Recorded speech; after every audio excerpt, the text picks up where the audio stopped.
Hello, good morning, students of class 12. Welcome to Panda's virtual class on development economics.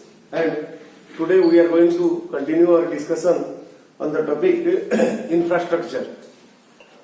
So we have discussed a lot about infrastructure, and also we have discussed about different type of infrastructure like economic infrastructure and social infrastructure.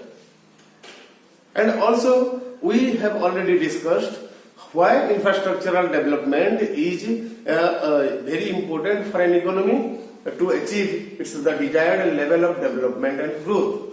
So one of the most important economic infrastructure is energy sector, and one of the most important social infrastructure is health.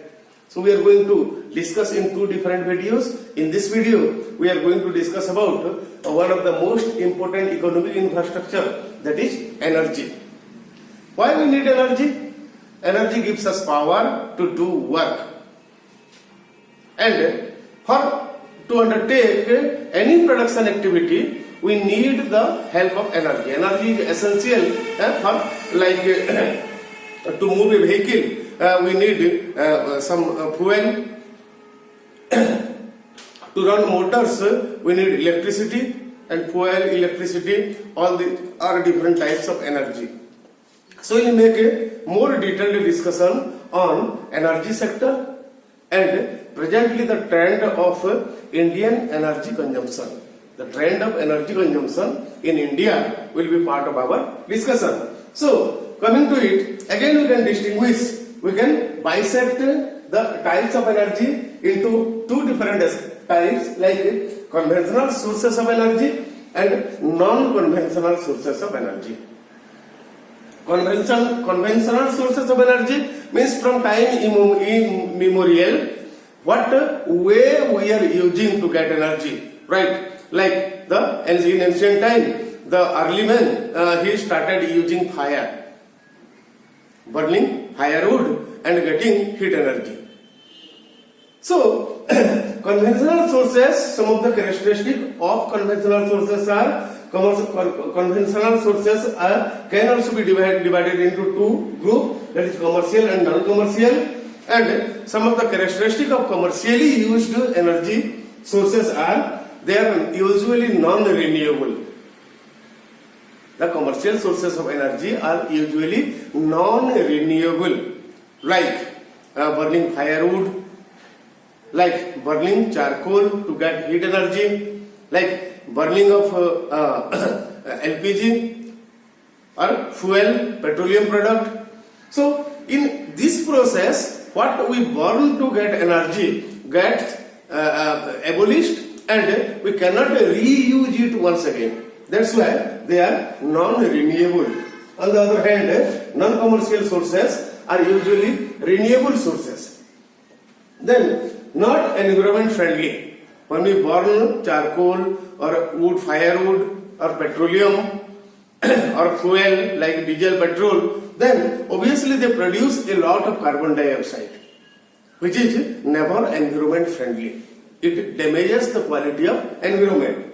And they are limited in supply, means unless we use them rationally, they are going to exhaust very soon in the near future. In some estimation, we can calculate that after 25 or 30 years, there would be almost no charcoal and petroleum oil for the consumption of our future generation. Means they are subject to be extinct, and they are very, very limited in supply, and their cost of production is very, very high. Means they are very expensive source of energy. What? Commercial source of energy, of conventional energy.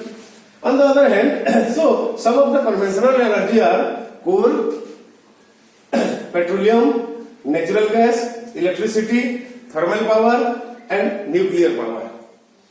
Well, coal, you know, it is a fossil fuel, it is also called fossil fuel, coal and petroleum oil, and it takes millions of years for the formation of coal and petroleum gas. That's why their supply is quite limited, and we need to use it rationally. Then natural gas. Natural gas we obtain primarily from two different sources. While processing the petroleum oil, the natural gas is formed and that can be stored and used as sources of energy. And naturally we find some gas fields. Like we have gas fields in our India, in Gujarat, in Andhra Pradesh, in Rajasthan. We have natural gas fields. So we can extract gas and collect them and use them as source of energy. Then thermal power.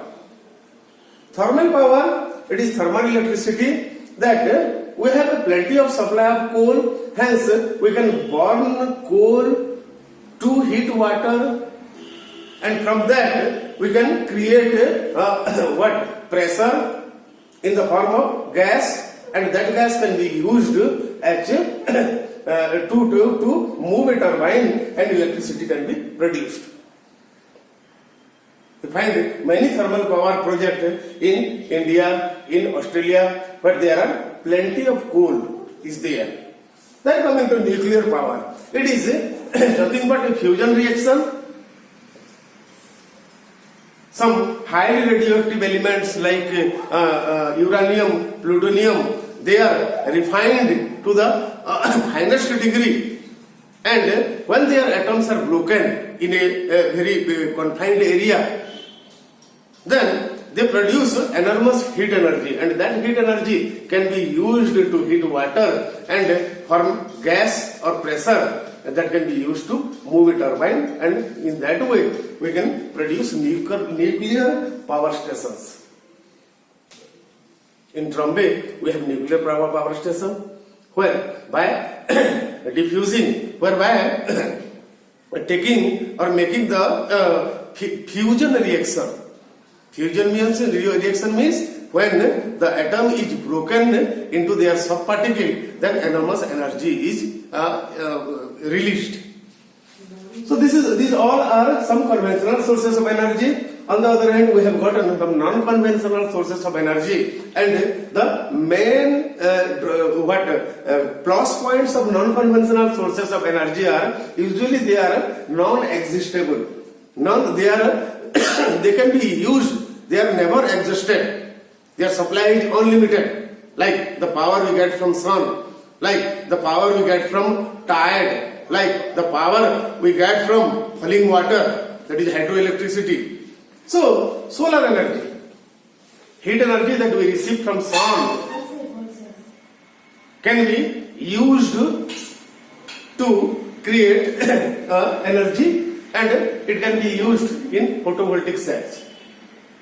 Wind energy, that we can make very large fans, and when wind blows the fan would move, and with that energy created we can move a turbine. In Gujarat we can find plenty of projects where wind energy is used to collect power. Then bioenergy, this is a recent phenomenon, and when biodegradable things are decomposed, then they create some flammable gas like methane gas, and they can be used as source of energy. Next, tidal energy. You know, we have plenty of sea beach where we get tides regularly, and that tidal water power can be used to move a turbine, and ultimately we can generate electricity from that. So all these things are part of energy infrastructure, and in order to achieve our desired level of development and growth, we need to use our power infrastructure efficiently, and so that we can achieve our level of development and growth. So this is all about power infrastructure, and in our next video we will be discussing about the social infrastructure like health. So for that, tomorrow it's enough. Thank you and have a nice day.